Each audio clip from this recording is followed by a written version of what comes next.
Have you ever thought, like really thought, that the equal sign, that simple little symbol, could be holding back AI? It's a fascinating concept, isn't it? It is, and it's the main idea in intelligent transformation. General intelligence theory, this paper everyone's been talking about since it came out in August. So we're doing a deep dive into their idea that intelligence isn't about things being equal, but about how they transform. It really challenges our usual thinking. A great example is Einstein's EMC also. Groundbreaking, yes, but it only tells us energy and mass are equivalent. It doesn't show the process how one becomes the other. So it's like we have a snapshot, but not the actual movie. We're missing the action in between. Exactly. And that's where this paper gets really interesting. They introduce a new symbol, a toast pronounced delta infinity omicron. You can think of it like a transformation engine almost.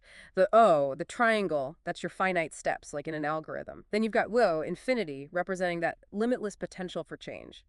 And finally, the circle Yeah. signifies that final, complete transformation. Okay, I'm with you so far. Yeah. But what's the connection to intelligence, whether we're talking about humans or AI?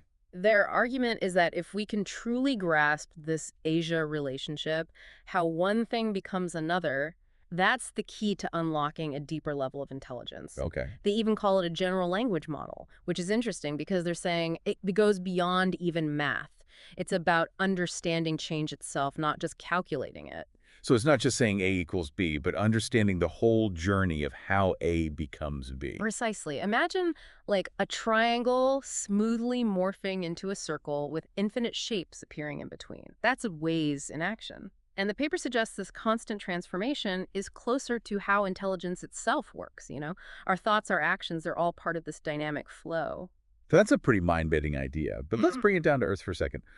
Why should someone who isn't, say, building the next AI supercomputer care about all of this? Because this isn't just theoretical. Applying Rusira could be revolutionary. Imagine AI that's not just efficient, but elegantly so working, because it understands complex relationships at a much deeper level.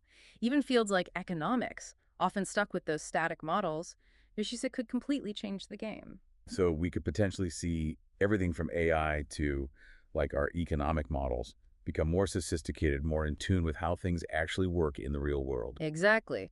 The authors even link this to computer science, and get this, they propose that the most optimally efficient algorithm, meaning the absolute best we could ever create, would embody this Ikanoff relationship.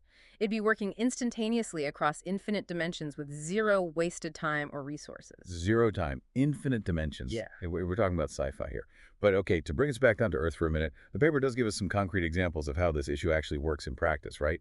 Like, I'm thinking about their concept of transformation parameters. Absolutely. They highlight how different fields already use these parameters without even realizing it, really. Like, take time. Time acts as the transformation parameter linking energy and space in physics. Right, Or pi, that's the parameter connecting a circle's area, and radius in geometry. So these parameters are like the key, the thing that unlocks the transformation. Like you've got a recipe, Yeah. right? You've got your ingredients, your instructions, but the parameter is that special something that makes it all work. That's a great analogy. And just like with a recipe, the quality of your ingredients, the precision of your instructions, they all affect the final outcome. Okay, I think I'm starting to see how the pieces fit together here. Yeah. But it is a lot to process.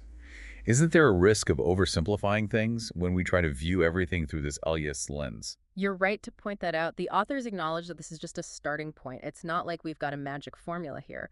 What it's really about is shifting our perspective, looking for those dynamic, transformative relationships that might be hidden right in front of us. So instead of getting bogged down in finding the answer, it's more about asking bigger, more interesting questions. Exactly. And that's what's so exciting about this paper. It pushes us to think beyond the limitations of our current models and embrace a more dynamic, interconnected view of the world. It's like they've given us a new language to understand complex systems. Now we need to figure out what we can say with it. A new language. That's a powerful way to put it. But how do we actually move from theory to practice? Like, how can we start using this ERS model to solve real-world problems? That's the million-dollar question, and one the authors don't shy away from. They see this paper as a call to action, a challenge to researchers in every field to see how this model can drive innovation. So they've handed us these incredible tools, and now it's up to us to figure out what to build with them. Precisely. They even provide a visual representation of the model, which they call the intelligence engine diagram. It basically maps out the triangle, the infinity symbol, and the circle, all connected like a flowchart. Each element represents a key part of their general intelligence theory. Okay, let me pull up this diagram. Yeah, I see what you mean about the flow chart. So walk us through it. How does this intelligence engine actually work? Think of it this way.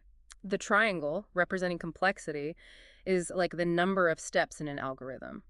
The infinity symbol, dimensionality, shows us all the different ways a system can change, all the paths it could take.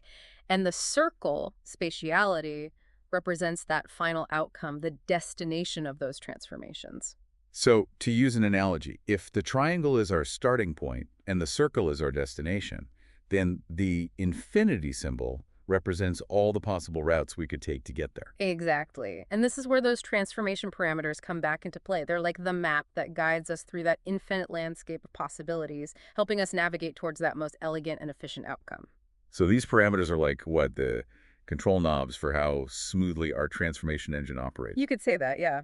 And get this, the author suggests that the most efficient parameter, like the ultimate one, would be infinity itself. Think about it, a transformation so elegant, so perfectly optimized, that it basically happens instantaneously. It bypasses any limitations of time or space. Okay, I think we're venturing back into the theoretical weeds here.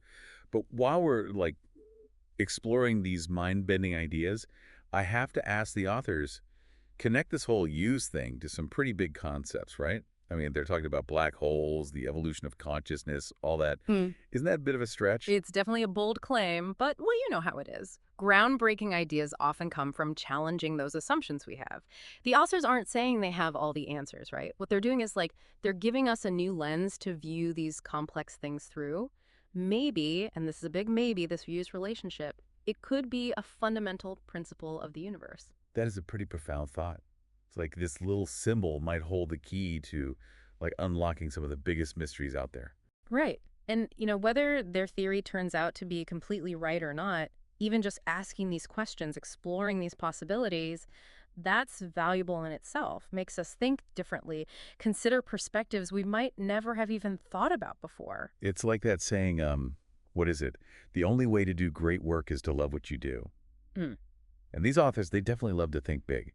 But I imagine this paper, it must be stirring up some debate in the scientific community. I mean, to say you've cracked the code of general intelligence, that's a bold move, to say the least. Oh, absolutely. And it's still super early. This paper is just the tip of the iceberg. It could spark a ton of new research and discoveries. So we could be looking at the start of a whole new scientific paradigm, a fundamental shift in how we think about intelligence and our place in the universe. Precisely. That's what makes this deep dive so exciting, right? We're not just talking about a new theory, we're talking about a whole new way of seeing the world, understanding how everything is connected. It's like they've handed us a new pair of glasses, and suddenly everything's clearer, more vibrant. We see connections we never even imagined before. I like that analogy. And like with any new pair of glasses, it might take a bit to adjust to this new way of seeing things. But once we do, the possibilities are endless, really. So where do we go from here? Let's say we accept their premise that as is at the heart of intelligence. How do we actually use this knowledge in a practical way? That is the million-dollar question. And the authors, they're upfront about not having all the answers. They see this paper as like a call to action. Researchers in all these different fields, they need to start thinking about how we can use this model to actually solve problems, create new things. So it's like they've given us this amazing tool, and now it's up to us to figure out what to build. Exactly. Think about the possibilities. We could apply this to develop, say, more efficient renewable energy, design personalized medicine that really works with the body's natural processes, even revolutionize education, really change how we learn. So instead of just memorizing facts, we could teach kids to think in terms of relationships, to see how everything is connected, just like this Eisen model does. Now you're getting it. This Okay. isn't just about building smarter machines. It's about expanding our own minds, our own understanding. It's about seeing the world in a more holistic way, right? Recognizing that everything is in a constant state of transformation, just like that triangle morphing into a circle. And just like that transformation, the possibilities are truly infinite.